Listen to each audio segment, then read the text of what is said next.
We will begin today's lesson with a prayer. In the name of the Father, and of the Son, and of the Holy Spirit. O my God, you love me. You're with me night and day. I want to love you always, in all I do and say. I will try to please you, Father. Bless me through this day. Amen. Today's learning objective is to write the middle of my story using a range of subordinate conjunctions. Today you will be writing the main part of your sequel to the story The Promise by Nicola Davies. Remember, this story will be told in the past tense.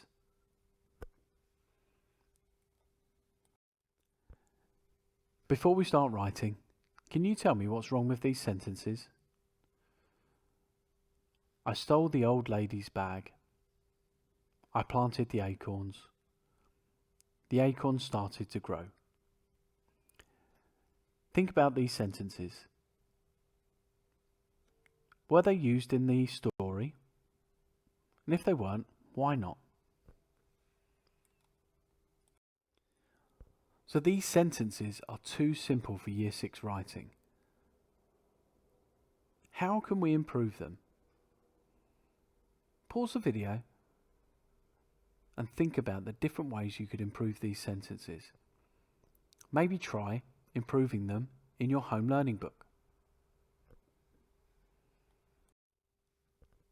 So these sentences need more detail. That's how we would improve them. So how could we add more detail to a sentence? So to add more detail, we would add expanded noun phrases, figurative language, and subordinate conjunctions to add a subordinate clause. And this is the one that we will focus on today, the use of subordinate conjunctions to add subordinate clauses.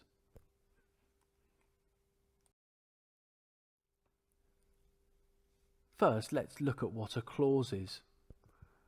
A clause is a group of words that includes a subject and a verb. There are two types of clauses: independent clauses and subordinate clauses. The independent clause makes sense on its own because it is a complete thought. For example, I went to town. It was red. A subordinate clause supports the independent clause. The opening words of a subordinate clause show that they are dependent on the independent clause. For example, after the storm cleared, because he didn't like chocolate. As you can see, the opening word shows its dependence on the independent clause. These are usually subordinate conjunctions. A subordinate clause can come at various points in a sentence. You might use one at the front of a sentence. For example, a fronted adverbial can be a type of subordinate clause. Like a bullet speeding through the air, he ran through the door. As you can see, the fronted adverbial is the subordinate clause. You might want to use one at the end of a sentence. She went straight home after school because she needed an early tea. As you can see, the beginning of the sentence would make sense on its own. But we've added a subordinate clause using the conjunction because to add more detail. Sometimes they are even in the middle of sentences. Here's an example. My brother Richard, who lives in Australia, is coming home for Christmas. If we take this subordinate clause out, the sentence still makes sense. Here it is without the subordinate clause. My brother Richard is coming home for Christmas. As you can see, it still makes sense. But by adding the subordinate clause, we add more detail. Sometimes you will need to use a comma to mark where your subordinate clause is. Here are some general rules to help you know when to use a comma. If the subordinate clause starts the sentence, use a comma after it. If it ends the sentence, you don't need to use a comma. Here's an example. Before we go swimming, we have to go to school. As you can see, after the subordinate clause we have a comma. Now let's put that subordinate clause on the end, so we don't need a comma. We have to go to school before we go swimming. If the subordinate clause is added additional information to the middle of the sentence, put commas before and after it.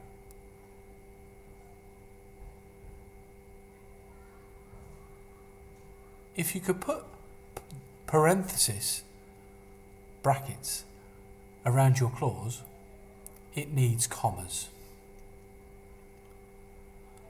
Here's an example.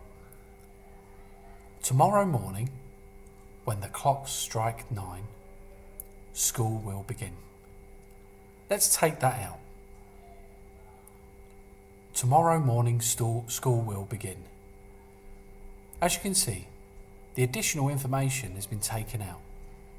When we put it back in, it's in the middle of the sentence, and it begins and ends with a comma. This is also known as a drop clause, as we drop it in the middle of a sentence. Conjunctions are used to start subordinate clauses. Here is a collection of conjunctions. Can you use the conjunctions to make subordinate clauses for this sentence?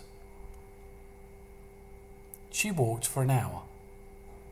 Here are the conjunctions: which, while, when, until, after, before, so that, just then. Here's an example to help. After she had eaten lunch, she walked for an hour. I've used the conjunction after. I've used it at the beginning of the sentence, and so is the subordinate clause. So that means after the subordinate clause, I have added a comma. Try and use these subordinate clauses and subordinate conjunctions in different places in the sentence. Pause the video now and give it a go. So what is a subordinating conjunction? A subordinating conjunction is a word which still links two clauses together in a sentence, but the subordinate clause it adds does not make sense on its own. Let's look at a few examples. I will be late if I don't get the next bus. I've used the subordinating conjunction if to link the subordinate clause I don't get the next bus. I will be late is the main clause. This clause makes sense on its own. The subordinating conjunction, again, is if. It starts the subordinate clause. And the subordinate clause is if I don't get the next bus. This doesn't make sense on its own, but does add extra information to the main clause. So which conjunction makes sense? Read the main and subordinate clauses below and decide which subordinating conjunction would make the most sense. Beth was a little bit scared. The ride was spinning quickly. Hazim cheered loudly. His favourite player scored a goal. I didn't go to school. It was closed for the summer holidays.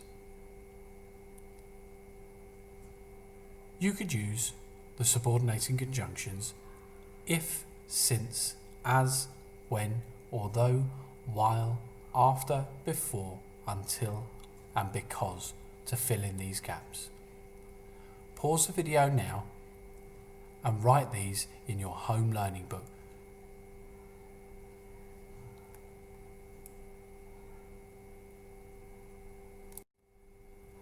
Did you manage to choose a subordinate conjunction which makes sense in the sentence? Let's have a look. For the first one, I'd have used as.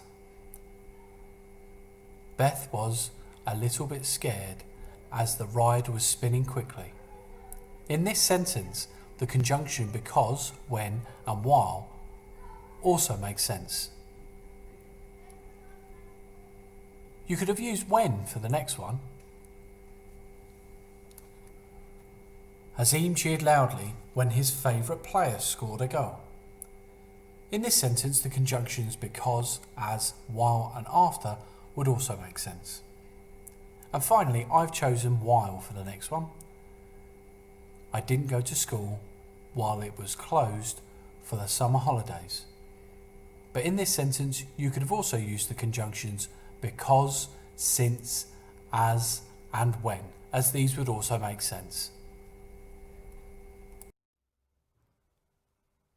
So where is the subordinate clause in these sentences? Read the following sentences and write only the subordinate clause in your home learning book. Ready? Here's number 1. Rachel had not seen her auntie since she met her at the cinema this last Friday. Remember, you're looking for the subordinate clause. Next one. Mo smiled for the cameras as he crossed the finish line. And finally, Kerry was tired after completing her marathon swim. Here's a little tip. A subordinate clause does not make sense on its own. Pause the video now and write down the subordinate clauses in your home learning book. So let's see how you did. The subordinate clauses in these sentences are underlined and they always start with a subordinate conjunction. So in the first sentence, the subordinate clause was since she met her at the cinema last Friday, with the subordinate conjunction being since. The second was as he crossed the finish line, and the subordinate conjunction is as. And finally, the last subordinate clause is after completing her marathon swim, with the subordinate conjunction being after. Time for another quick task. Here we're going to make some silly sentences. I'd like you to choose a main clause, a subordinate conjunction, and a subordinate clause to make the silliest sentence that you can that still makes sense. Here's an example. Jimmy was crying until he lost his socks. Write as many down in your home learning book now and pause the video whilst you do this task. Before we start writing our middle, we need to consider these questions. How will the setting change and how will I describe this? What is the moral of this story? Does this story continue the legacy of the story The Promise? Remember, always consider these questions when you're writing the middle part of your story. Before we start writing the middle of our story, I thought it would be a good idea to hear the middle of the story The Promise again, just to inspire you and understand where this legacy is going. I forgot the food and money, and for the first time in my life felt lucky. rich beyond my wildest dreams. I slept with the acorns for my pillow, my head full of leafy visions. And in the morning I began to keep my promise. I planted beside roads on roundabouts, in abandoned parks and gardens laced with broken glass, behind factories and shopping malls, at bus stops, cafes, blocks of flats. I pushed aside the mean and hard and ugly, and planted and planted and planted.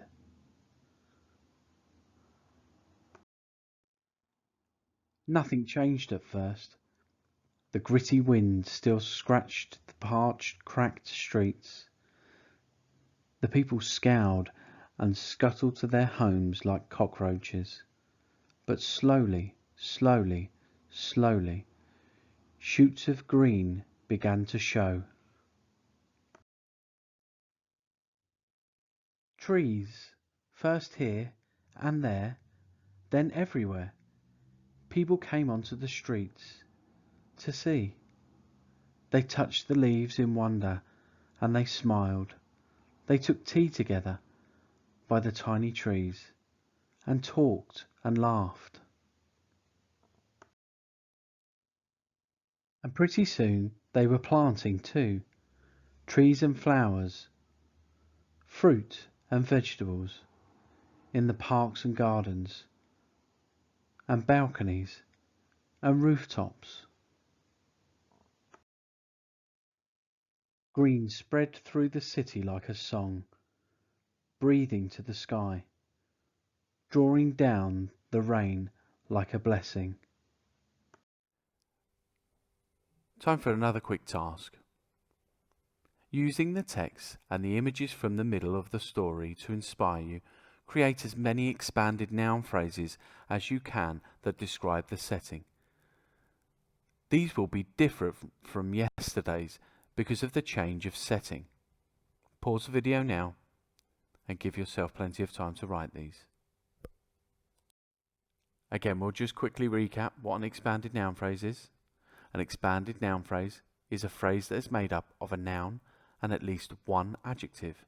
And remember, if we list more than one adjective to describe the noun, they should be separated by commas. And here's our example. Lots of yummy, cold ice cream. Ice cream is the noun. Yummy and cold, separated by a comma, are the adjectives. And the determiner is lots of. Remember, you can use this page to support you when creating expanded noun phrases. And also, this high-level vocabulary to describe settings will help you. Today, you will be right in the middle of your story. This must follow these set of success criteria. You must use a range of subordinate conjunctions. You must use subordinate clauses to add detail. It must be in past tense, so must use past tense verbs. You must use a range of expanded noun phrases. I'd like you to try and use more figurative language and use a range of fronted adverbials to start your sentences. These are all things we have learnt in our home learning lessons. So if you need support, go back and recap those lessons. Here's an example of part of the middle of my story. With great surprise, I unzipped the bag and found it full with bright green acorns, which explained the message given to me by the young girl. With a sense of urgency, I knew what I had to achieve, as it was my duty to ensure this young girl's legacy continued, and the world was made a better place. As busy as a bee, I went about my task, planting the acorns in every village, town, and city I came across, because I knew how important my new mission was. As you can see, I've tried to use as much of the success criteria as I can in my writing, and I've highlighted some of the subordinate conjunctions that I've used.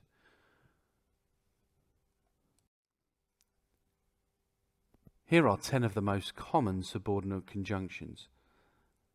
They are used at the beginning of subordinate clauses, which is a clause that doesn't make sense on its own. They are if, since, as, when, although, while, after, before, until, because. And remember, I saw a wabab. That's a great way of remembering these subordinate conjunctions, and we've discussed that in class before. So here it is one final time, today's main task. Today you will be writing the middle of your story.